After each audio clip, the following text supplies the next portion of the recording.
Assalamualaikum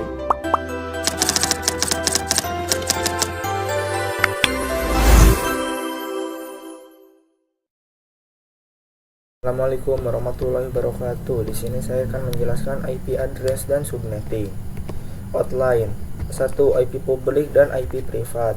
2. Classful dan classless addressing. 3. Kasus subnetting. 4. Konsep blok subnet. 5. Konsep switch dan router. Pengenalan IP address dan subnetting. Ketika suatu perangkat ingin terhubung ke perangkat lainnya, baik itu menggunakan wired ataupun wireless, tentu saja memerlukan identitas nama setiap perangkat. Identitas tersebutlah yang dinamakan IP address. Subnetting adalah upaya atau proses untuk memecah sebuah network dengan jumlah host yang cukup banyak menjadi beberapa network dengan jumlah host yang lebih sedikit. Teknik subnetting membuat skala jaringan lebih luas dan tidak dibatas oleh kelas-kelas IP classes A, B, dan C yang sudah diatur. IP address privat dan publik. Singkatnya, IP publik merupakan IP yang digunakan internet dan bisa diakses dari mana saja. Jadi, misal kalian mengakses facebook.com, youtube.com, dan lain sebagainya, maka secara tidak sadar kalian sedang mengakses IP publik masing-masing yang dimiliki oleh mereka, asalkan device kalian terkoneksi ke internet.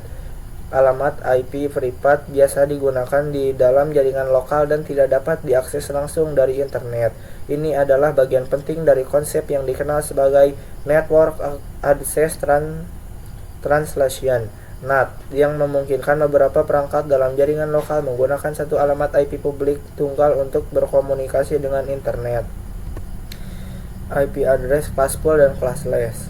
Classful addressing pengalaman IP berdasarkan kelas. Classless addressing pengalaman IP tidak berdasarkan kelas.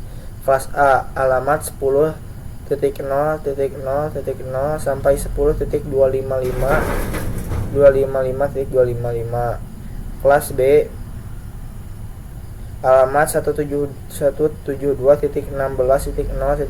sampai 172.31.255.255. Kelas C, alamat 192.168.0.0 sampai 192.168.255.255. IP address private, alamat IP yang digunakan pada jaringan lokal LAN. IP address publik, alamat IP yang dapat diakses secara global di internet, contohnya publik DNS Google 8.8.8.8 dan 8.8.4.4. Kasus subnetting. Untuk melakukan proses subnetting, Anda akan melakukan beberapa proses seperti prefix yang sesuai, subnet mask, IP network, IP broadcast, range IP yang bisa digunakan. Kasus subnetting. Untuk melakukan proses subnetting, Anda akan melakukan beberapa proses seperti prefix yang sesuai, subnet mask, IP network, IP broadcast, range IP yang bisa digunakan. 1. 12 host, 2. 60 host, 3. 100 host. Konsep blok subnet.